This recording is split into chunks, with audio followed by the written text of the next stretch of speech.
नमस्कार, स्वागत है आपका ईटी नाउ स्वदेश पर। आप देख रहे हैं क्लोजिंग कॉल्स। मैं हूं आपके साथ अशेषा ध्वर्यु और मेरे साथ दिल्ली स्टूडियो से अभिषेक जुड़ चुके हैं। डिम्पी भी थोड़ी ही देर में हमारे साथ जुड़ेंगे और अगले 1 घंटे में हम आपको बताएंगे किस तरह के संकेत, कौन से सेक्टर्स जहां पर एक्शन दिखा है। बाजार में दिन के निचले स्तर से अच्छी खासी रिकवरी दिखी है। इस बाजार में किस तरह की रणनीति बनानी चाहिए, हमारे साथ कई सारे दिग्गज मेहमान भी इस शो पर जुड़ेंगे। लेकिन सबसे पहले बाजार की बात करें तो जैसे मैंने बताया, दिन के निचले स्तर से अच्छी खासी रिकवरी अक्रॉस द बोर्ड दिखाई दी है। कई सारे सेक्टोरल इंडिसेस जो सुबह लाल निशान में थे वो अब हरे निशान में कारोबार करते हुए निफ्टी 22,140 के आसपास कारोबार करता हुआ। लेकिन बैंक निफ्टी की बात करें तो यहाँ पर आज के सत्र में कमजोरी दिखी है। लेकिन इसके अलावा वॉलेटिलिटी काफी रही है। आज के सत्र में 22,150 के आसपास निफ्टी कारोबार करता हुआ। कई सारे सेक्टोरल इंडिसेस जहां पर एक्शन दिखा है। वही बैंक निफ्टी की बात करें तो 150 अंकों की तेजी आज यहां पर भी दिखी है। कई सारे सेक्टोरल इंडिसेस जो लाल निशान में कारोबार करते हुए, रिलायंस इंडस्ट्रीज, याद रखें सुबह करीब 3% की तेजी इस स्टॉक पर दिखी थी। काफी इंपैक्ट यहां पर रिलायंस इंडस्ट्रीज से बाजार पर आता हुआ नजर आया। और इसके अलावा कुछ और ट्रिगर्स की बात करें, आरईसी और पीएफसी जहां पर ब्रोकरेज रिपोर्ट्स निकल कर आई है सीएलएसए की, जिसके चलते इन दोनों स्टॉक्स में भी एक्शन दिखा है। ब्रॉडर मार्केट्स में भी दिन के निचले स्तर से अच्छी खासी तेजी, लेकिन कुछ इंडिविजुअल सेक्टर्स की बात करें तो पीएसयू बैंकिंग स्टॉक्स पर आज भारी दबाव है। सेंट्रल बैंक 4% की गिरावट के साथ कारोबार। UCO bank, IOB, Punjab and Sind bank जैसे सभी स्टॉक्स में 3.5 से 4.5% की तेजी दिखी है। लेकिन अभिषेक, सुबह जब हमने शुरुआती ट्रेड में हल्की सी तेजी दिखी थी, लेकिन उसके बाद भारी गिरावट दिखी थी। 22,000 के लेवल्स तक ऑलमोस्ट हम पहुंच चुके थे, लेकिन उसके बाद फिर एक बार तेजी और अब मार्केट हरे निशान में कारोबार करते हुए। शीशा उथल पुथल हो रही है, लेकिन देखिए एक सस्टेन्ड जो तेजी चाहिए बाजार को, दरकार उसकी है। इंट्राडे में बाजार का चढ़ जाना, फिर क्लोजिंग बेसिस पर हम थोड़ा बहुत हल्के से कभी गेंस दिखा देना, उससे बाजार का मूड देखिए अच्छा होगा नहीं। दिक्कत कहाँ पर है? दिक्कत ये है कि यहाँ से लगातार एफआईज का आउटफ्लो हो रहा है। हमने करीब करीब 60,000 करोड़ रुपए की सेल ऑफ फरवरी के महीने में देख ली। जो शुक्रवार का जो सत्र था पिछले हफ्ते, सेंटिमेंट के लिहाज से काफ़ी ज़्यादा डैमेज करने वाला था। और हम देख रहे हैं कि trade war, tariff war, Donald Trump के बयान, ज़ेलेंस्की के साथ तलखी, तकरार, ये जो तमाम चीज़ें, तो जियो पॉलिटिक्स भी हमारे फेवर में नहीं है। हमारे जो विदेशी निवेशक हैं वो भी आपको नहीं देख रहे हैं, तो फिर बाजार चलेगा कैसे? जो जीडीपी के आंकड़े आए, आंकड़े ठीक आए, लेकिन जो उम्मीदें थी, जो अनुमान थे, उससे थोड़े से कमजोर आए और इसके चलते ये हम कह सकते हैं सेंटिमेंट को अपलिफ्ट नहीं कर पा रहे हैं। चीज़ें यहाँ पर हैं, ये तमाम रीजन से हम दिखा रहे हैं और बार बार दिखा रहे हैं। हमारी मजबूरी भी दिखाना और हमारी लाचारी भी है, दोनों ही चीज़ें हैं ये। रोज़ ही एक चीज़ बात करते हैं और आज हम देख रहे हैं कि देखिए जो एडवांस डिक्लाइन का रेशो है वो तो कमजोरी का ही है। आप निफ्टी को छोड़ दीजिए, आप निफ्टी बैंक को देखिए, कमजोर हुए थे हम लोग शुक्रवार को, आज फिर से कमजोर हैं, करीब 150 अंक के आसपास की। एक चीज आप जरूर ये कह सकते हैं कि रिलायंस जब करीब 2.5%, 3% नीचे है, बाजार बावजूद उसके अगर हरे निशान में टिकने की कोशिश कर रहा है, तो ये थोड़ी सी आप राहत इसको जरूर कह सकते हैं। थोड़े रिटेल वाले स्टॉक, थोड़े कंजम्पशन वाले, थोड़े आईटी वाले, ये देखिए रिकवरी के ट्रेड हैं, कहीं कोई बाइंग वाइंग नहीं आ रही है। ये गिरे बहुत जोर से थे शुक्रवार को, तो थोड़ी सी हम देख रहे हैं कि रिलीफ वाली बाइंग आ रही है। और जितने भी एक्सपर्ट से बातचीत कर रहे हैं वो यही कह रहे हैं कि अभी जो बाजार है ना, वो सेल ऑन राइज वाला ही है। तो फिर से समझते हैं, 2 और दिग्गज मेहमान हमारे साथ जुड़ गए हैं क्लोजिंग शो में। श्रीकांत चौहान है हमारे साथ कोटक सिक्योरिटीज से, और फिनवर्सिफाई की ध्वनि पटेल भी हमारे साथ हैं। श्रीकांत जी, ध्वनि जी, आप दोनों का बहुत शुक्रिया, स्वागत है ईटी नाउ स्वदेश पर। श्रीकांत जी, शुरुआत इसी से करेंगे। ये जो इंट्राडे में जो थोड़ी बहुत जो रिकवरी आ रही है, आप इसको किस तरह से दिख रहे हैं? क्या इससे आप उत्साहित हैं? क्या थोड़ा कॉन्फिडेंस आपका बूस्ट कर रही है, या फिर ओवरऑल अभी सेंटिमेंट नेगेटिव ही दिख रहा है आपको?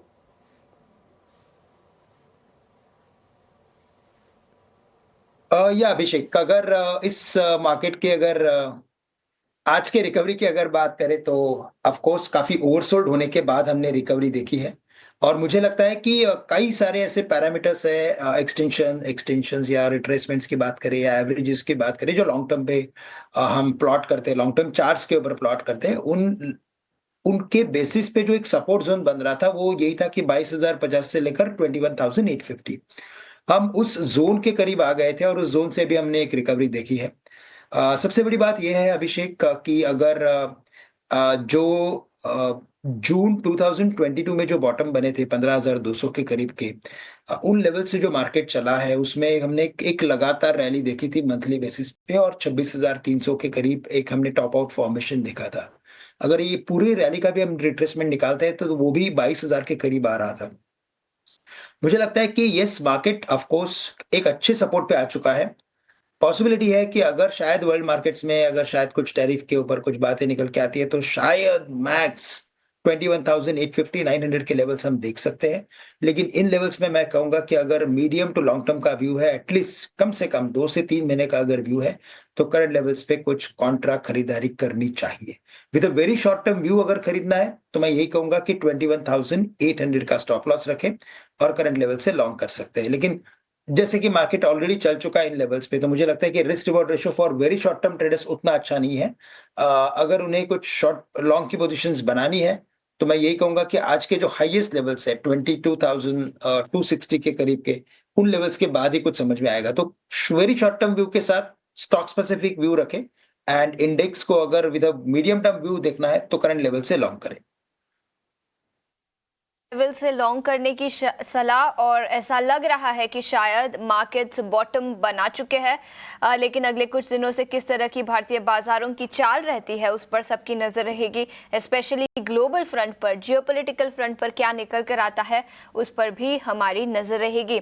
लेकिन हमारे मेहमानों से क्लोजिंग कॉल्स ले लेते हैं। और ध्वनि, सबसे पहले आप बताएं, बाजार में अच्छी खासी रिकवरी, लेकिन स्टॉक स्पेसिफिक आइडियाज आज कौन से होंगे? बिल्कुल आशीषा, यहाँ पे श्रीकांत जी ने जो अपना नजरिया यहाँ पे शेयर करा है उसी के साथ एक डेटा पॉइंट मैं ऐड करना चाहूंगी कि जब भी यहाँ पे निफ्टी 500 के अगर हम स्टॉक्स की बात करते हैं तो एक डिफ्यूजन इंडिकेटर होता है जहां पे कितने स्टॉक्स हाल फिलहाल में 20 की जो इसकी शॉर्ट टर्म मूविंग एवरेज होती है उसके ऊपर ट्रेड कर रहे हैं। तो यहाँ पे ये लेवल जो है वो यहाँ पे करीब 7% स्टॉक्स ही है अभी जो अपने 20 पीरियड की एवरेजेस के ऊपर अभी फिलहाल के लिए ट्रेड कर रहे हैं, और ये सबसे लोअर लेवल होता है। और जब भी मार्केट ने इस लेवल को नीचे की तरफ छुआ है उसके बाद वापस से हमने रिकवरी यहाँ पे इंडेक्स के अंदर देखने को मिली है। इनफैक्ट अगर हम लास्ट टाइम भी जो स्विंग हमको हाईज यहाँ पे इंडेक्स के अंदर देखने को मिले थे तभी 28 जनवरी को, उसके बाद यहाँ पर अगेन सेम यहाँ पे लेवल्स हमको देखने को मिल रहे थे। कभी करीब 7% स्टॉक्स जो है वही यहाँ पे 20 डीएमए के ऊपर ट्रेड कर रहे हैं। तो आज के सेशन में भी यही लेवल्स बॉटम हिट कर रहे हैं, तो कल के सेशन में हमें डेफिनेटली यहाँ पे एक रिकवरी देखने को मिल सकती है। और जिस हिसाब से आज सेक्टरल परफॉर्मेंस हो रही है उस हिसाब से रियलिटी सेक्टर जो है वो कल के सेशन में यहाँ पे फोकस में आ सकता है। और उसके अंदर से जो काउंटर मुझे पसंद आ रहा है वो है गोदरेज प्रॉपर्टीज का काउंटर। गोदरेज प्रॉपर्टीज के काउंटर को अगर आप देखें डेली स्ट्रक्चर पे नीचे की तरफ में कल के सेशन में इसने ओपन लो की फॉर्मेशन बनाई और वहां से हमें वापस से आज एक बाइंग एक्शन इसके अंदर देखने को मिल रहा है। ये एक्शन ऊपर की तरफ में 2095 के लेवल्स तक कंटिन्यू होता हुआ देखने को मिल सकता है। स्टॉप लॉस के तौर पे 1935 का लेवल खास करके ध्यान में रखें। शॉर्ट टर्म बेसिस पे कल के सेशन में डेफिनेटली एक रिकवरी ओवरऑल इंडेक्स, रियलिटी और इस काउंटर के अंदर एक्सपेक्ट कर सकते हैं। ठीक है, ध्वनि ने गोदरेज प्रॉपर्टीज को खरीदने की सलाह दी है और एकमात्र शेयर इनकी तरफ से है जो बाइक लिस्ट में है। टारगेट 2,095 रुपए का इस पर दिया है। अच्छा, ये जो रियल एस्टेट जो ध्वनि को पसंद आ रहा है ना, अब संयोग कहेंगे या फिर क्या कहेंगे इसको, लेकिन जाने माने निवेशक, जाने माने ब्रोकिंग फर्म के दिग्गज क्रिस वुड का भी नजरिया यही है कि जो रियल एस्टेट जो शेयर्स हैं वो उनको पसंद आ रहे हैं। और उन्होंने ये भी कहा है कि भारत दुनिया का सबसे बेहतर स्ट्रक्चरल मार्केट है। इस साल चीन और भारत ये दोनों के दोनों बाजार आउट परफॉर्म करेंगे। और रियल एस्टेट के अलावा उनको जो सेक्टर पसंद आ रहा है वो है ट्रैवल और टूरिज्म से जुड़े शेयर। जोमैटो में उन्होंने कहा है कि लंबी अवधि के लिए बने रहें। हालांकि उन्होंने ये कहा है कि सोने में थोड़ी बहुत मुनाफा वसूली कर सकते हैं। और हमने गोल्ड के प्राइसेस को ऊपरी स्तरों से थोड़ा सा करेक्ट होते हुए देखा है जैसे जैसे डॉलर मजबूत हुआ है। आप कल के सत्र में करीब $50 के आसपास की, प्रीवियस सेशन में माफ कीजिएगा, $50 की हमने सोने में ऊपरी स्तरों से मुनाफा वसूली देखी है। तो ये जो कमेंट्स आए हैं ये थोड़ा सा आपको कह सकते हैं कि आपके कॉन्फिडेंस को बूस्ट करने का काम जरूर करेंगे। हालांकि काफी ज्यादा ओवरसोल्ड हैं, वैल्यूएशंस भी चीप हैं, करीब ऊपरी स्तर से 16% नीचे आ गए हैं। तो कॉन्फिडेंस डिगा हुआ जरूर है, लेकिन ये जो बड़े निवेशक हैं ये थोड़ी दूर की सोचते हैं और कुछ बेहतर चीजें बाजार में देखते हैं, और ये कमेंट्स बहुत क्रूशियल हैं। रियल एस्टेट का चूंकि जिक्र किया ध्वनि ने, तो मुझे इनके कमेंट्स भी याद आ गए क्रिस वुड के। लेकिन श्रीकांत जी के पास चलेंगे। श्रीकांत जी, आप बताइए कि आपके स्टॉक्स कौन से हैं, आप कहां पर बुलिश हैं? तो देखिए, अगर रियल एस्टेट की अगर बात करें तो बिल्कुल कई सारे स्टॉक काफी अच्छी तरीके से करेक्टेड है और काफी अच्छे वैल्यूएशंस पे भी आ गए हैं, काफी अच्छे सपोर्ट्स पे आ गए हैं टेक्निकल्स के बेसिस पे। तो बिल्कुल हमें ये सेक्टर पे तो फोकस करना ही पड़ेगा। साथ ही साथ मुझे लगता है कि ट्रैवल एंड टूरिज्म से रिलेटेड कुछ स्टॉक्स है, वहां पे भी हमें लगता है कि काफी अच्छा एक मोमेंटम बन सकता है अगर मार्केट में अगर ये रिकवरी जारी रही तो। और मुझे लगता है कि शायद अगर पुल बैक अगर बनता है तो ये इस बार का पुल बैक काफी मीनिंगफुल पुल बैक हो सकता है। अच्छी खासी एक हम रिट्रेसमेंट देख सकते हैं प्रीवियस फॉल को, क्योंकि जो प्रीवियस फॉल था वो 23,800 से गिरते हुए लगातार 21,800 के करीब आ चुका है ऑलमोस्ट, एंड 2000 पॉइंट का फॉल हुआ है। तो 2000 पॉइंट के फॉल में 700-800 पॉइंट की तेजी बन सकती है।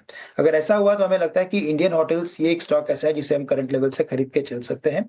730 के करीब ये ट्रेड कर रहा है, 730-32 के करीब अभी आ चुका है। 710 का स्टॉप लॉस रखे, हमें लगता है कि कम से कम 750 और बेस्ट केस में 765 के लेवल्स इंडियन होटल्स दिखा सकता है। काफी अच्छे क्वार्टरली नंबर्स भी दिए थे, तो इन लेवल से इसे खरीदा जा सकता है। साथ ही साथ मुझे लगता है कि एनबीएफसीज में भी ट्रेंड जारी रहेगा, वहां पे भी तेजी बनेगी और वहां पे पिरामल एंटरप्राइजेस को लॉन्ग किया जा सकता है, जो करंट लेवल्स है इसके कुछ तकरीबन 880 के करीब के हैं, 880-890 के करीब इनफैक्ट आ चुका है। करंट लेवल से इसे खरीदते हैं तो स्टॉप लॉस हमें रखना पड़ेगा 867 का। इवेंचुअली हमें लगता है कि स्टॉक 915-920 के लेवल्स भी दिखा सकता है। तो पिरामिड एंटरप्राइजेस के साथ साथ इंडियन होटल्स, ये दो स्टॉक करंट लेवल से खरीद के चल सकते हैं। और इंडियन होटल्स, ये दो के दो बाई वाले शेयर, तो 3 हो गए खरीदारी वाले शेयर। और आपको बता दें कि इंडियन होटल्स फंडामेंटली भी आज हमने चेक किया था और इस पर गौरांग शाह का व्यू था कि आपको इसमें 1 साल के लिए निवेश कर सकते हैं। बढ़िया ये कंपनी है, इसमें कोई दो राय नहीं है। एक और एक्सपोर्ट को जोड़ लेते हैं। नीलेश जैन हमारे साथ जुड़ गए हैं। नीलेश जी, बहुत शुक्रिया आपका समय देने के लिए। आपके स्टॉक्स जान लेते हैं, उसके बाद हम अपने स्टॉक्स आपसे पूछेंगे। बताइए आप क्या खरीदेंगे? Good afternoon to Abhishek ji. देखिए, खरीदारी पर फोकस है। जिस हिसाब से आज के सेशन में काफी स्ट्रॉन्ग रिबाउंड हमें निचले स्तरों से देखने को मिल रहा है ब्रॉडर मार्केट्स में, Nifty mid cap, Nifty small cap में एक काफी अच्छा रिवर्सल कैंडल आज फॉर्म होता हुआ नजर आ रहा है। तो क्लियरली यहाँ पे एक फॉलोअप मूव हमें नेक्स्ट 1 से 2 दिनों के लिए देखने को मिल सकता है। तो खरीदारी पर फोकस होगा। सबसे पहले इंडियन होटल जो ऑलरेडी कवर हो चुका है, मेरे भी रडार पर ये काउंटर है, इसे खरीदने की सलाह होगी। रीजन बीइंग ये पर्टिकुलर काउंटर ने अपने 200 एक्सपोनेंशियल मूविंग एवरेज को डिफेंड किया है और वहां से ही हमें एक स्ट्रॉन्ग रिवर्सल आज देखने को मिल रहा है। तो यहाँ पे खरीदारी करके चलने की सलाह होगी। इंडियन होटल को 755 के टारगेट के लिए 715 का स्टॉप लॉस रखना होगा। वहीं जो दूसरा स्टॉक रडार पे आया है वो है रियल स्टेट स्पेस में से गोदरेज प्रॉपर्टीज। यहाँ पर भी काफी अच्छा रिवर्सल आज देखने को मिल रहा है, लॉन्ग बिल्डअप भी हो रहे हैं। एक फॉलोअप मूव यहाँ पे देखने को मिल सकता है टुवर्ड्स द लेवल्स ऑफ 2025 और 2065।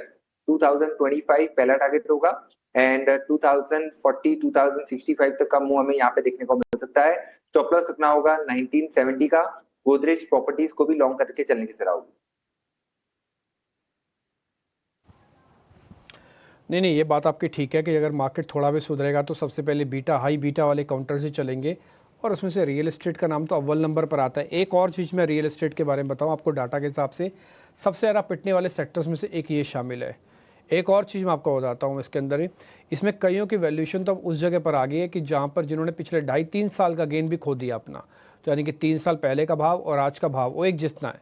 बात परसेंटेज की नहीं है, बात समय के अनुसार की भी है कि 3 साल पहले का जो रेट है वो आज आपको मिल रहा है वैसे ही। तो बहुत सारी कंपनीज हैं, आइडेंटिफाई कीजिएगा छाट के।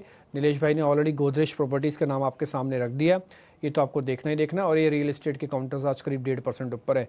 ध्यान इस चीज़ का रखा जाए, नो एग्रेशन है, नो डिप्रेशन वाला अभी भी मार्केट है।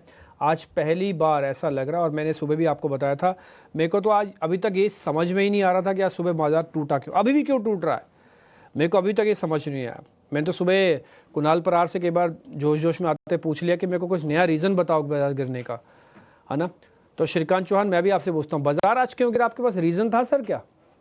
अपने क्लाइंट आपको, मान लो चलो मेरे जैसा कोई क्लाइंट आ जाए सरफिरा और आपको फ़ोन करे, श्रीकांत जी सर नमस्ते, थैंक यू, है ना, आप मेरे को बताओ सर आज बाजार क्यों गिर रहा है, तो आप क्या बोलते हो उसको? मेरे को पुराना रीज़न मत देना सर, एफआईज नहीं है, ये नहीं है, वो नहीं है, वैल्यूएशन खराब, ये सब वो है। आज आप क्या बोलते अगर मैं आपको फ़ोन करता, बोलता श्रीकांत चौहान बताओ आज बाजार क्यों गिर रहा है? बिल्कुल।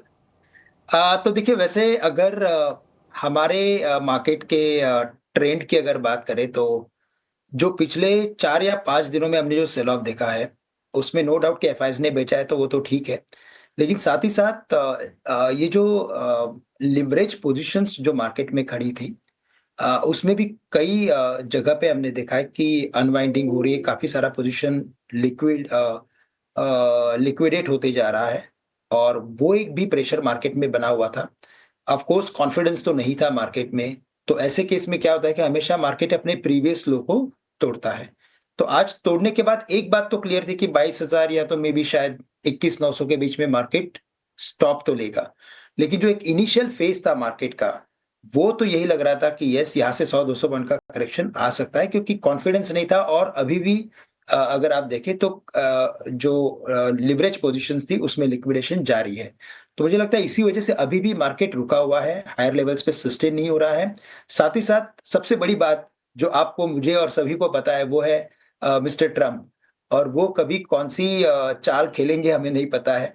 तो वो एक जो कॉन्फिडेंस बिल्डर होता है ना, वो मार्केट में मिसिंग है। तो इसीलिए हायर लेवल्स पे तो मार्केट सस्टेन नहीं हो रही है, तो हायर लेवल्स पे और खरीदारी नहीं आ रही है।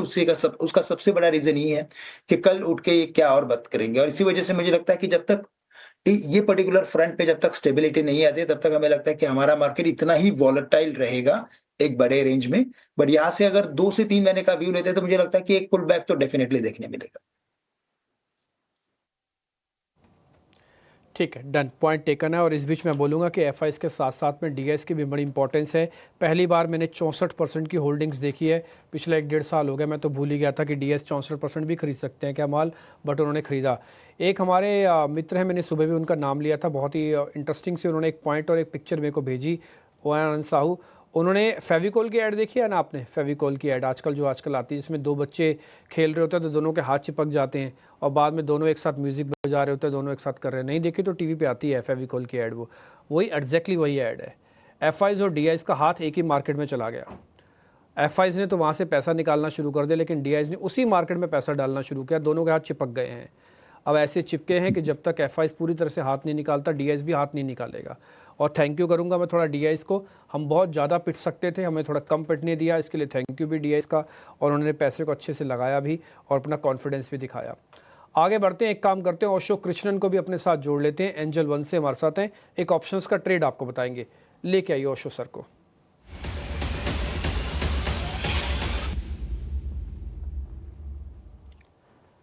ओशो जी नमस्ते सर, अभी आपने कॉल्स में ढूंढना कुछ शुरू किया या फिर आपने पहली स्टडी पुट्स के अंदर ही ढूंढा या पुट ही ढूंढी आपने? वेरी गुड आफ्टरनून डिम्पी जी। नहीं, ओवरऑल मार्केट में मुझे लगता है इतने गिरावट के बाद एक कन्विक्शन बाइंग की तरफ ज्यादा है। सो आज स्टार्टिंग ट्रेड से ही पहला ट्रेड बाई की तरफ ही देखने को मिल रहा है, एंड मुझे लगता है अब यहाँ से मार्केट बहुत लिमिट हो गया, डाउनसाइड काफी लिमिटेड देखने को मिलेगा। तो यहाँ से हमें अग्रेसिवली बाइंग की अपॉर्चुनिटीज ही खोजनी चाहिए। एंड आज का जो ऑप्शंस में ट्रेड लेके आया हूँ वो भी कॉल ऑप्शन लेके आया हूँ। कंज्यूमर ड्यूरेबल में वोल्टास का 1400 का कॉल ऑप्शन खरीदने की राय है। करेंटली 36 रुपीज के आसपास चल रहा है, करंट लेवल्स पे बाई करें। मुझे लगता है काफी स्ट्रॉन्ग लॉन्ग एडिशन हो रहे हैं वोल्टास में। सो यहाँ पे एक्सपेक्टेड टारगेट इसका रहेगा नियरली 65 का, एंड स्टॉप लॉस इसका मेंटेन करना है 21 रुपीज का। मैक्सिमम लॉस इस पूरे ट्रेड सेटअप में नियर अबाउट 4200 के आसपास का रहेगा, एंड मैक्सिमम प्रॉफिट नियरली 9000 के आसपास बनता हुआ नजर आएगा।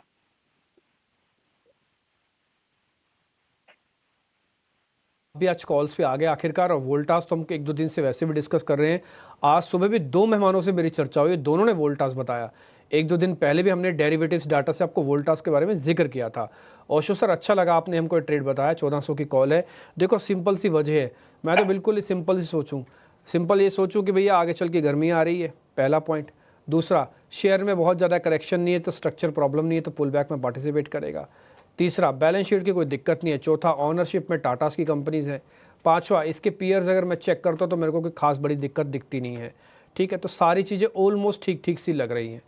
आप चेक करो, आप भी देख लो ना। 1400 की कॉल है, इसको खरीदना है, अपने वित्तीय सलाहकार से पूछ लेना। 35 रुपये के बीच में आपको मिल जाएगी। 21 का स्टॉप लॉस रखो, 65 रुपये का टारगेट है। 9 और 4 यानी 1:2 की रेशियो कैलकुलेटेड है, आप इस पर ध्यान रख सकते हैं। ठीक है जी, ये तो हो गया ओशो सर का तरफ से एक ऑप्शंस का ट्रेड। एक नीचे खबर आप IRCTC के रिगार्डिंग देख पा रहे हैं।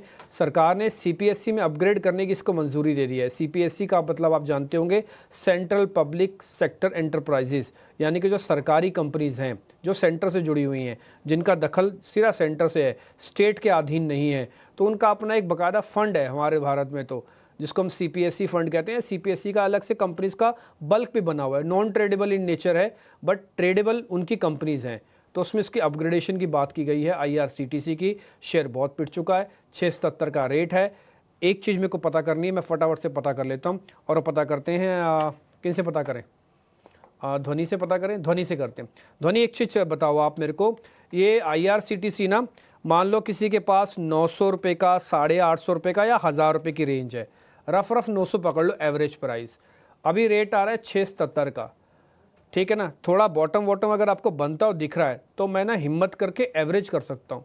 हमारा प्रिंसिपल है कि फॉल में एवरेज नहीं करना, बट कई बार ऐसी जगह पर खड़े हो जाते हैं यहाँ पे फॉल में ही एवरेज करना कंपलसरी हो रहा है। तो आप मेरे को बताओ, जिनके पास पुराना माल पड़ा है वो एवरेज कर लें, नए वालों के पास पैसे नहीं है। जी बिल्कुल डिम्पी जी, यहाँ पे ओवरऑल वीकली स्ट्रक्चर काफी इंपॉर्टेंट हो जाता है जहाँ पे हम एवरेजिंग की बात कर रहे हैं तो। और अगर IRCTC का वीकली स्ट्रक्चर पुल करके लेके आते हैं तो वहां पे देखने को मिल रहा है 620 से लेके नीचे की तरफ में 570, यहाँ से करीब अभी 100 पॉइंट्स, और वहां पे जो एक लेवल बन रहा है उसके अंदर सपोर्ट जो है वो काफी स्ट्रांगली देखने को मिल रहा है। तो हाल फिलहाल में यहाँ पे गिरावट है जो थोड़ी सी और यहाँ पे गहराती हुई देखने को मिल सकती है, बट जैसे कोई भी डिप आपको मिलता है जहाँ पे 600 से लेके 570 का जो लेवल है वो काउंटर वापस से रिटेस्ट कर रहा है, वहां पे एवरेजिंग करना काफी समझदारी का काम रहेगा यहाँ पे। क्योंकि अगर हम देख रहे हैं ओवरऑल स्ट्रक्चर वाइज भी तो 2022 जुलाई के अंदर ये लेवल टेस्ट करा गया था, और उसके बाद 2023 के अंदर भी इन्हीं लेवल्स के पास एक सपोर्ट लेवल कायम हुआ था, और वहां से हमने एक अच्छा खासा रनअप भी देखा काउंटर के अंदर। तो वापस उन्हीं लेवल्स को यहाँ पे रिटेस्ट होने दीजिए, और उन्हीं लेवल्स के पास वापस से एवरेज करना काफी समझदारी रहेगी उसमें। ठीक है मैम, पॉइंट टेकन है। तो जो भी आपने बोला उसमें मेरे को कुछ वैल्यूडेशन करना नहीं है, इसलिए आपने अच्छे से सारी बात बताई। ट्रेडिंग सेशन रहा है भारतीय बाजारों के लिए। हरे निशान में कारोबार कर रहे थे, लेकिन अब फिर एक बार लाल निशान में फिसल चुके हैं। निफ्टी बैंक की बात करें तो यहाँ पर तो सुबह से ही कमजोरी दिखी है। निफ्टी 220 अंकों की गिरावट के साथ कारोबार यहाँ पर दिखा है, और रिलायंस इंडस्ट्रीज, बजाज ऑटो, कोल इंडिया, HDFC बैंक सभी स्टॉक्स में 1.5 से 2.5% की गिरावट आज के सत्र में दिखी है। लेकिन 3 बज चुके हैं और मार्केट से 3 हमारे खास सेगमेंट का समय हो चुका है। आनंद शुक्ला मेरे सहयोगी अब हमारे साथ जुड़ चुके हैं। आनंद, बताएं आज 3 बजे कौन से स्टॉक्स हैं जहां पर एक्शन देखने को मिला है खबरों के दम पर?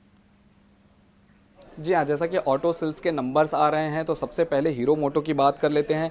हीरो मोटो की जो कुल बिक्री है वो 4.6 लाख यूनिट से घटकर 3.88 लाख यूनिट पहुंच गई है। वहीं घरेलू बिक्री की बात करें तो घरेलू बिक्री 4.45 लाख यूनिट से घटकर 3.57 लाख यूनिट पहुंच गई है। और मोटरसाइकिल बिक्री की बात करें तो मोटरसाइकिल बिक्री में भी कमी देखने को मिली है, जिसके चलते शेयर में गिरावट देखने को मिल रही है। अशोक लेलैंड की बात करें तो अशोक लेलैंड की जो कुल बिक्री है वो 1.5% बढ़ी है, लेकिन घरेलू बिक्री जो है वो 4.5% घटकर 15,800 यूनिट पहुंच गई है ईयर ऑन ईयर बेसिस पे, जिसके चलते शेयर में गिरावट देखने को मिल रही है। बात करें कुछ खबरों की तो L&T को 2,500 से 5,000 करोड़ की रेंज में ऑर्डर मिला है, और ये जो ऑर्डर है वो पावर ट्रांसमिशन और डिस्ट्रीब्यूशन के लिए मिला है, जिसके चलते शेयर हरे निशान में कारोबार कर रहा है। इसके अलावा पेटीएम भी फोकस में है, और पेटीएम ने RBL बैंक के साथ करार किया है, और ये जो करार है वो साउंड बॉक्स और कार्ड मशीन के लिए किया हुआ है, जिसके चलते शेयर में करीब 2% की तेज़ी देखने को मिल रही है। अंत में बात करें ओला इलेक्ट्रिक की तो कंपनी ने 1,000 से ज़्यादा कर्मचारियों को निकालने का ऐलान किया हुआ है, और ये जो फैसला लिया गया है वो इसलिए लिया गया है क्योंकि ओला इलेक्ट्रिक के जो Q3 नतीजे थे उसमें उन्हें घाटा देखने को मिला था और ये घाटा कम करने के लिए कर्मचारियों को नौकरी से निकालने का फैसला लिया गया है, जिसके चलते शेयर में करीब करीब 3% की गिरावट देखने को मिल रही है। तो ये थे वो शेयर जिनमें खबरों के दम पर एक्शन देखने को मिल रहा है। स्टॉक्स स्पेशली ऑटो सेक्टर से, जहां पर ऑटो बिक्री के आंकड़े आए, जिसके चलते कई स्टॉक्स में आज एक्शन दिखा। आनंद, शुक्रिया पूरी डिटेल्स के साथ हमारे साथ जुड़ने के लिए। लेकिन और एक सेगमेंट जहां पर काफी एक्शन है वो है एसी वाले शेयर, जहां पर आज गर्मी का माहौल देखने को मिल रहा है। वोल्टास और ब्लू स्टार दोनों स्टॉक्स में आज अच्छी खासी तेजी देखने को मिल रही है। पूरी रिसर्च के साथ अब हमारे सहयोगी शरद दुबे जुड़ चुके हैं। शरद, बताएं कौन से फैक्टर्स हैं समर सीजन के पहले कई सारे स्टॉक्स जहां पर एक्शन दिखा है? ये बिल्कुल एसी स्टॉक्स की बात करें तो ऑफ कोर्स तापमान जो है वो गर्म हो चुका है और ऑफ कोर्स जो आईएमडी की एक्सपेक्टेशंस है, खासकर कि आप देखेंगे मार्च के मंथ में, अप्रैल के मंथ में जो अबव एक्सपेक्टेशंस का है। ब्लू स्टार, हॉल जो वोल्टस, हैवेल्स, ये स्टॉक्स में जो आज तेज़ी देखने मिल रही है। ब्लू स्टार करीब 6% की तेज़ी से जो है 2000 के आंकड़े के ऊपर है। वोल्टस में भी 5% का जो है अपमूव ऑलमोस्ट आया। One of the top gainers आपके एफएनओ इंडेक्स में है। और मार्च के औसत जो तापमान है वहाँ के सामान्य से ज़्यादा रहने की जो एक चेतावनी आई है आईएमडी की, ओवर द वीकेंड ये आई थी। और अब जो है इन स्टॉक्स में रिएक्शन पड़ रहा है क्योंकि इनकी बाइंग देखने मिल सकती है। देश के ज़्यादातर हिस्सों में जो है सामान्य से ज़्यादा तापमान रहेगा और मार्च से मई के सामान्य जो बात कहें तो वहाँ पे हॉट वेव का जो है ओवरऑल एक्सपेक्टेशंस है। लेकिन मैं एक चीज़ और बता दूं कि हमारी चैनल चेक्स हमने की और यहाँ से पता चला जो चैनल फाइलिंग्स होती है प्राइमरी लेवल पे जहाँ पे एसीज खरीदे जाते हैं समर सीज़न के लिए, वो जो है थोड़ी और ज़्यादा हो रही है और प्राइमरी लेवल सेल्स जो है ज़्यादा देखने मिल रहे। तो खासकर कि फोर्थ क्वार्टर में कंपनी जो है इस रेवेन्यू को बुक भी करते हैं और ऑफकोर्स जो पूरे समर सीज़न है वहाँ पे रियलाइजेशंस देखने मिलती है। तो ऑफकोर्स एसी स्टॉक्स जो है करेक्शंस भी हुई हैं इनकी। अगर इनकी आप बोले 52 वीक हाई लेवल से करेक्शंस हुई है। ब्लू स्टार की 15%, वोल्टास का 30% और हैवेल्स का भी 32% हुआ है। तो ओवरऑल फ्लोज यहाँ पे जो है वेलकमिंग है, वैल्यूएशंस सस्ते हैं और इम्पॉर्टेंटली ट्रिगर भी है। एक तो वेदर का ट्रिगर है और दूसरा जो चैनल फाइलिंग हो रही है और लास्ट ईयर का बेस भी कम था, तो ग्रोथ की तरफ जो है नंबर्स दिख रहे एसी स्टॉक्स को लेके। तो Q4 और Q1 FY26 इन दोनों क्वार्टर पे नंबर्स जो है स्ट्रेंथ देखने मिल सकता है एसी का, और इसलिए जो हम देख रहे हैं कि एसी स्टॉक्स में जो है आज तेजी आ रही है। सारे एसी वाले stocks, blue star, Voltas, Havells, जहां पर अच्छे खासे एक्शन यहां पर आज के सत्र में देखने को मिल रहे हैं। लेकिन कुछ विजुअल्स हम आपके लिए स्क्रीन्स पर लेकर आना चाहेंगे। जहां पर हम मुंबई में है, महाराष्ट्र में या गुजरात की ही बात करें तो काफ़ी गर्मी यहां पर ऑलरेडी मार्च के महीने में ही देखने को मिल रही है। वहीं हिमाचल से भी कुछ विजुअल्स आपके लिए आते हुए, इनफैक्ट जम्मू एंड कश्मीर के रीजन की भी बात करें तो यहाँ पर मार्च में भी बर्फ देखने को मिल रही है। स्नोफॉल अभी भी लगातार, तो काफ़ी डाइवर्स सिचुएशन दोनों स्टेट्स में। महाराष्ट्र और गुजरात की बात करें तो गर्मी हावी होती हुई ऑलरेडी, वही हिमाचल की बात करें तो वहाँ पर बर्फ का माहौल है। लेकिन इस बीच कुछ एसी वाले स्टॉक्स पर ही एक राय ले लेते हैं। ध्वनि, आपसे पूछना चाहूँगी, हैवेल्स, वोल्टास, इनमें से कोई स्टॉक जहाँ पर फ्रेश पोजीशंस लिए जा सके इन लेवल्स पर? जी बिल्कुल आशीषा, यहाँ पे इन्हीं काउंटर्स को मैं अभी यही चेक कर रही थी। बट अगर चार्टिकल स्ट्रक्चर्स की हम बात कर रहे हैं तो फ्रेश पोजीशंस जो है वो मैं यहाँ पे रिकमेंड नहीं करूंगी। वोल्टास का काउंटर है, उसे होल्ड करने की सलाह डेफिनेटली रहेगी कि आप वोल्टास के काउंटर को होल्ड करके रखें। ऊपर की तरफ काउंटर जो है वो वापस से 1420 का जो लेवल है उसको वापस रिटेस्ट करता हुआ देखने को मिल सकता है। हालांकि स्टॉप लॉस जो है वो इसके लिए जो आपको नीचे के स्तर पे मेंटेन करना रहेगा वो रहेगा 1315 का लेवल। तो रिस्क रिवॉर्ड्स के लिहाज से फ्रेश पोजीशन यहाँ पे रेकमेंड नहीं करी जा सकती है वोल्टास में। बट एग्जिस्टिंग पोजीशंस जो है उसको आप डेफिनेटली होल्ड करके रखिए। ऊपर 1420 तक का जो रन अप है वो इस काउंटर में देखने को मिल सकता है। और दूसरा काउंटर जो यहाँ पे हैवेल्स का है, हैवेल्स के अंदर मैं कोई भी फ्रेश पोजीशंस रेकमेंड नहीं करूंगी क्योंकि काउंटर के अंदर बाकी न्यूज फ्लो के चलते हुए भी एक हमने ब्रेकडाउन देखा। तो ओवरऑल यहाँ पे न्यूज वो नेगेटिव न्यूज की वजह से भी यहाँ पे एक कट देखने को मिल रहा है। तो हैवेल्स को अवॉइड करें बट वोल्टास को डेफिनेटली यहाँ पे होल्ड करके चले। वोल्टास को होल्ड करने की सलाह है। 3.5% की तेजी वोल्टास में हम देख रहे हैं और अभी भी अपने हाई से काफी ज्यादा दूर है, 52 वीक हाई से। एक चीज आज बाजार में नोटिस करने वाली है कि पावर के वैल्यू चेन से जो भी स्टॉक्स जुड़े हैं, चाहे ये कंज्यूमर ड्यूरेबल वाले हों या फिर पावर फाइनेंसर्स हों, कैपिटल गुड्स वाली कंपनीज हों, हर तरफ आज बाइंग देखने को मिल रही है और वो तब जो बाजार कमजोर है। वजह यह है कि देखिए ये काफी ज्यादा बीटन डाउन ये सारे के सारे काउंटर्स हैं और अपने इस साल में अगर देखेंगे तो 20-25% तो इस साल ही टूट गए और अपने हाई से करीब करीब 30-35% नीचे आकर ये शेयर कारोबार करें। BEL, BHEL, इसके अलावा अगर हम प्योर अगर कैपिटल गुड शेयरों की बात करें तो कमिंस, ABB, सीमेंस, ये सारे शेयर चल रहे हैं और इसके अलावा PFC, REC में तो हम तेजी देख ही रहे हैं। श्रीकांत जी, इस स्पेस पर आपकी कहीं नजर है और किसी को अगर पोजिशनल बाय करना हो तो आपकी तरफ से कौन से शेयर होंगे? बिल्कुल, तो देखिए मुझे लगता है कि इस बार के जो IIP के नंबर्स आएंगे वो भी मुझे लगता है कि काफी हद तक अच्छे आ सकते हैं और साथ ही साथ अगर आप देखें तो उनमें जो सेल ऑफ आया था कैपिटल गुड्स स्टॉक्स में स्पेसिफिकली, वो काफी डीप सेल ऑफ हमने देखा था और इसी वजह से अभी मुझे लग रहा है कि इसमें जहाँ पे कुछ स्पेसिफिक टेक्निकल फॉर्मेशन बन रहे हैं उन स्टॉक्स में बिल्कुल ध्यान रखना चाहिए। कमिंस इंडिया हमें अच्छा लग रहा है जो 2830 के करीब ट्रेड कर रहा है। पिछले लगभग 2 महीने से ये एक ही रेंज के अंदर ट्रेड कर रहा है, यानी कि बाकी सब स्टॉक्स में हमने कुछ सेल ऑफ देखा है लेकिन ये स्टॉक एक रेंज के अंदर ट्रेड कर रहा था। तो हमें लगता है कि ये स्टॉक अगर यहाँ से जैसे आज बुलिश रिवर्सल फॉर्मेशन भी बना है तो जो नेक्स्ट लेवल्स आएंगे वो आएंगे तकरीबन 2950 के 2950 के बनेंगे। करंट लेवल से अगर मैं इसे लॉन्ग करता हूं तो जो मेरे स्टॉप लॉस रहेंगे वो होने चाहिए काफी टाइट स्टॉप लॉस के साथ इसे मुझे लगता है कि लॉन्ग करना चाहिए। तो 2775 यानी 50 पॉइंट के स्टॉप लॉस के साथ इसे लॉन्ग करें। टारगेट्स रखें 29 से लेकर 2950 के। 2900 से लेकर 2950 तक के टारगेट कमिंस इंडिया के लिए। और श्रीकांत जी बिल्कुल देखिए ठीक चीज कह रहे हैं। पिछले साल क्या था कि चुनाव था और चुनाव के चलते जो कैपेक्स होना था, यानी कि जो क्षमता विस्तार होना था कंपनीज की तरफ से, सरकार की तरफ से, वो हो नहीं पाया था। थोड़ा सा डिलेड इंपैक्ट उसका आ रहा है और अब जाके ये कैपेक्स हो सकता है और इसको होने के संकेत मिल भी रहे हैं। एक खबर भी आ रही है इंफ्रा रिलेटेड, वो ये कि सरकार ने देश के इंफ्रा प्रोजेक्ट्स में रफ्तार को बढ़ाने पर लगातार जोर दे रही है और बड़े इंफ्रास्ट्रक्चर प्रोजेक्ट्स की समीक्षा भी की गई है। क्या जानकारी इसे लेकर विस्तार से बता रहे हैं हमारे सहयोगी प्रकाश प्रियदर्शी। प्रकाश, बताइए क्या खबरें आ रही हैं आपके पास?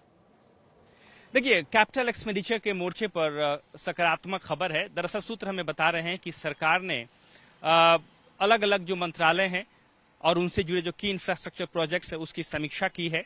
करीब करीब 1700 से ज्यादा ऐसे इंपॉर्टेंट इंफ्रास्ट्रक्चर प्रोजेक्ट्स हैं जिनकी लागत प्रति प्रोजेक्ट अगर आप करें 150 करोड़ रुपए से ज्यादा है, उसकी समीक्षा की गई है, जिसमें railways, road transport, highways, telecom ministry, power, coal and housing ministry से जुड़े हुए जो इंफ्रास्ट्रक्चर प्रोजेक्ट्स हैं उनकी समीक्षा की गई है।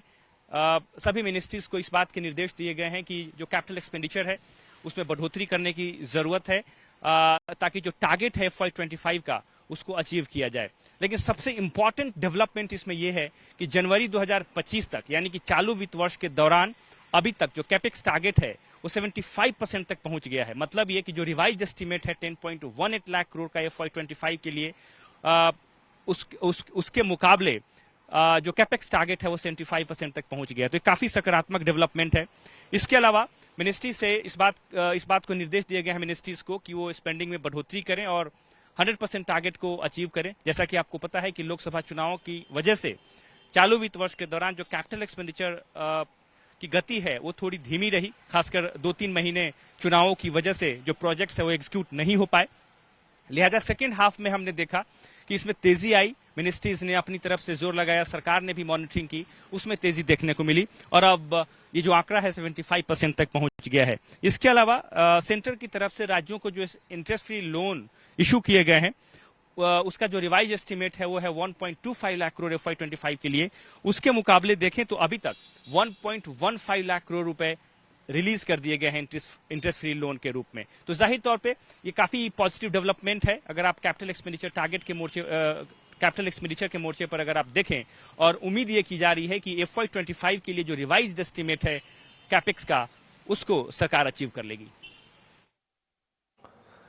ठीक है प्रकाश, बहुत शुक्रिया आपका। आपने बहुत ही टाइमली, बहुत अच्छी आपने ये खबर दी और खैर ये बजट में अपडेट आया भी था कि जनवरी तक 10.1 लाख करोड़ रुपए का कैपेक्स खर्च हुआ था और मंत्रालयों को आदेश दिया गया है कि नहीं 100% कैपेक्स यूटिलाइज करें।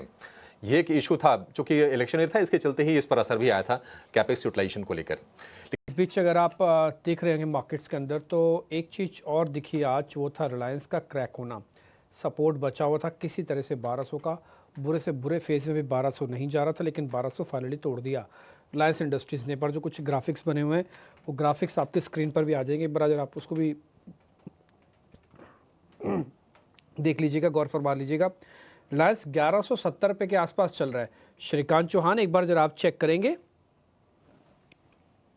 बिल्कुल। अरे डिम्पी जी, अगर रिलायंस की अगर बात करें तो हमें इनफैक्ट ये स्टॉक 1250, 1300 सभी लेवल्स पे अच्छा लग रहा था, लेकिन इस बार का जो करेक्शन हुआ है इसमें, वो मैं कहूंगा कि जो एक फुलेस्ट लेवल जो आता है, यानी कि जो मैक्सिमम लेवल आ सकता है करेक्टिव पैटर्न में, आज स्टॉक ने वो भी अचीव कर लिया है। हमें नहीं लगता था कि ये लेवल्स इतने जल्दी आ जाएंगे। बीच में एक मीनिंगफुल रैली एक्सपेक्टेड थी, वो आई नहीं, और एक रेक्टेंगल कंसोलिडेशन जो हो रहा था उसके लोअर बाउंड्री को तोड़ के आज 1150 तक ये स्टॉक आ चुका है। मुझे लगता है कि ऑलमोस्ट इसका जो एक पेन निकलना चाहिए था वो निकल चुका है। 1150, 1170 के अभी करीब ट्रेड कर रहा है। अगर मैं यही कहूंगा वापस कि कम से कम 2 से 3 महीने का व्यू हो तो बिल्कुल इसे खरीद के चले, and with a very short term view अगर इसे खरीदना है, क्योंकि मार्केट में एक क्रूशियल लेवल पे आ चुका है, तो 1145 के स्टॉप लॉस के साथ इसे खरीदे। अगर ये स्टॉप लॉस अगर रिस्क रिवॉर्ड रेशियो में फिट होता होगा तो आप खरीद लीजिए, बट मुझे लगता है कि 1150, 1160 के करीब ये स्टॉक बॉटम आउट हो चुका है।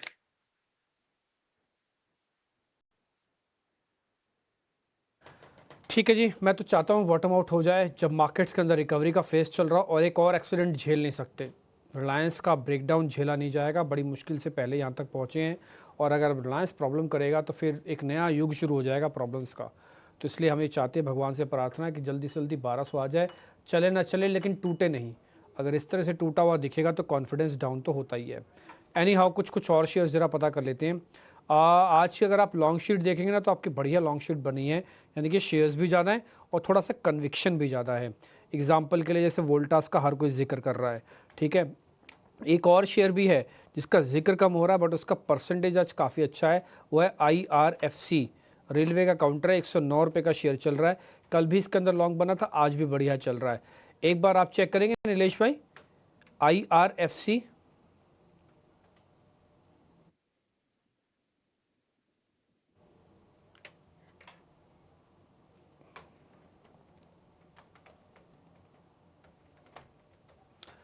IRFC नीलेश जैन जरा चेक करेंगे, रेलवे काउंटर है, फाइनेंसिंग की कंपनी है।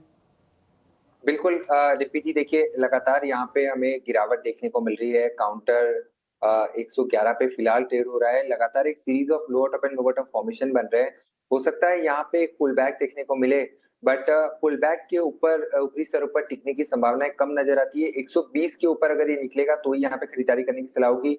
फिलहाल के लिए नो ट्रेडिंग जोन में है, ट्रेड अवॉइड करें, क्योंकि कोई भी रिवर्सल के इंडिकेशन फिलहाल यहाँ पे नजर नहीं आ रहे। बेहतर होगा कि इसे अवॉइड करके चलें। ठीक है, बेहतर इसे थोड़ा अवॉइड अभी किया जा सकता है, अभी फिलहाल कोई जल्दबाजी ना करें। इसी शीट के अंदर कुछ और शेयर्स भी हैं। वरुण बेवरेजेस के अंदर काफ़ी दिनों बाद आज फिर से तेज़ी देखने को मिल रही है, सस्टेन करेगी। ध्वनि आप अगर हैं तो जरा बताएंगे, ध्वनि है हमारे साथ अभी?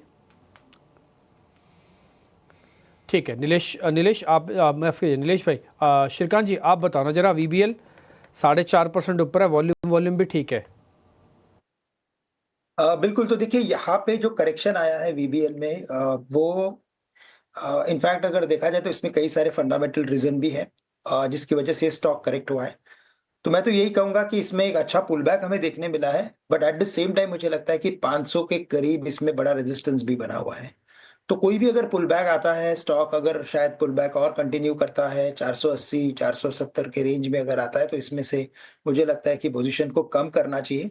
फॉर नेक्स्ट फ्यू वीक्स मुझे लगता है स्टॉक काफी स्ट्रगल करते हुए नजर आएगा, तो हायर लेवल्स पे पोजीशन कम करने का ही एडवाइस रहेगा। पोजीशन को थोड़ा सा कम करने की आपके लिए सलाह वरुण बेवरेजेस में। आज देखिए निफ्टी आपको थोड़ा सुस्त दिखेगा, लोअर लेवल्स थोड़ा रिकवर किया है और ये रिकवरी तब हो रही है जब दो बड़े स्टॉक्स वेटेज के लिहाज से जो सबसे बड़ी जो कंपनीज हैं HDFC बैंक और रिलायंस। HDFC बैंक दिन के निचले स्तरों के आसपास है, फिर से 1700 रुपये वाले लेवल के आसपास है और रिलायंस की बात करें तो उसमें जो गिरावट है वो करीब 2.5% के आसपास की, बिना उसके सपोर्ट के भी कम से कम अपने लेवल्स को टिका के रख पा रहा है। थोड़ी सी शाबाशी हम कहेंगे कि यही आज के सत्र में देखने को मिल रही है। लेकिन कुछ जो स्टॉक ज़्यादा गिरावट के शिकार हो रहे हैं उसमें एक्सचेंज वाले स्टॉक्स में काफ़ी हमने गिरावट देखी है। BSE हो गया, MCX हो गया, यहाँ पर आज फिर से 5 से 6% के आसपास से गिरावट और फॉलोअप सेलिंग आ रही है। BSE में हमने भारी गिरावट देखी थी शुक्रवार के सत्र में और आज फिर से ये शेयर टूट गया 6% के आसपास का। इस पर जरा आप यूँ दीजिए नीलेश जी, BSE आपको कहाँ तक गिरता हुआ दिख रहा है? 6000, ऐसा नहीं कि बहुत दिनों पहले की बात कर रहे हैं, हफ्ते भर बमुश्किल पहले ये 6000 रुपये के आसपास के प्राइसेस थे इसके। बिल्कुल ठीक है अभिषेक जी, आपने लगातार 5वें-6ठे कंसेक्यूटिव सेशन हमें यहाँ पे गिरावट देखने को मिल रही है। ऑलमोस्ट एक नए रिकॉर्ड हाई हमें 5-6 सेशन पहले देखने को मिले थे और एक शॉकिंगली यहाँ पे एक सडन ड्रॉप हमें देखने को मिल रहा है। काउंटर अब यहाँ से अपने 200 एक्सपोनेंशियल मूविंग एवरेज जो 4240 का है उसे इमीडिएट बेसिस पे टच करता हुआ नजर आ रहा है। तो यहाँ पे कोई भी पुल बैक अगर मिलता है तो वहां पे बिकवाली ही करने की सलाह होगी। जब तक स्टॉक अपने 4750 के ऊपर नहीं निकलता है तब तक स्ट्रक्चर वीक नजर आ रहा है। निचले स्तर पर 4200 से लेके 4000 तक के लेवल निचले स्तर पर टेस्ट होते हुए नजर आ सकते हैं। ठीक है, BSE को लेकर रिव्यू आप सामने देखिए। 7 दिनों का ये चार्ट है, फिसल पट्टी बनी हुई है और 23%, मतलब ये कोई ऐसे हाई बीटा वाले स्टॉक्स नहीं है लेकिन इस तरह की धुलाई। MCX आप देखिए करीब 4700 रुपये पर आकर ये कारोबार कर रहा है। एक डेटा आपके सामने जरा लेकर आते हैं जहां पर हम देख रहे हैं कि FIs की होल्डिंग बढ़ रही है, बाजार से तो एग्जिट कर रहे हैं लेकिन कुछ कुछ स्टॉक्स वो बाय कर रहे हैं और वो शेयर है होम फर्स्ट है, IDFC फर्स्ट बैंक है, PNB हाउसिंग है और वोल्टास है। वोल्टास के बारे में हम चर्चा कर चुके हैं। बाकी 3 स्टॉक्स जो आप देख रहे हैं ये सारे हाउसिंग या हाउसिंग फाइनेंस सेगमेंट वाली ये कंपनीज ही आपको दिखेंगे। एक बैंकिंग फाइनेंशियल की भी कंपनी है IDFC फर्स्ट बैंक।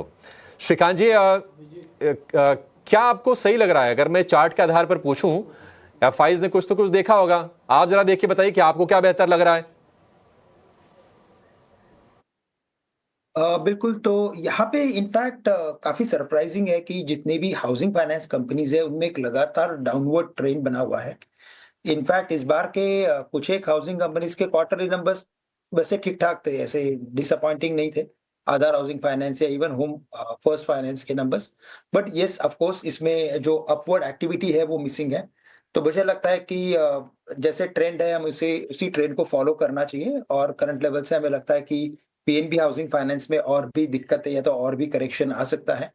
765 के करीब ट्रेड कर रहा है। अगर करेक्शन अगर आता है तो जो इसके मल्टी लोज बने हुए थे तकरीबन 700 रुपए के करीब, उन लेवल्स के करीब ये करेक्ट हो सकता है, इनकी वहां तक भी ये स्टॉक गिर सकता है।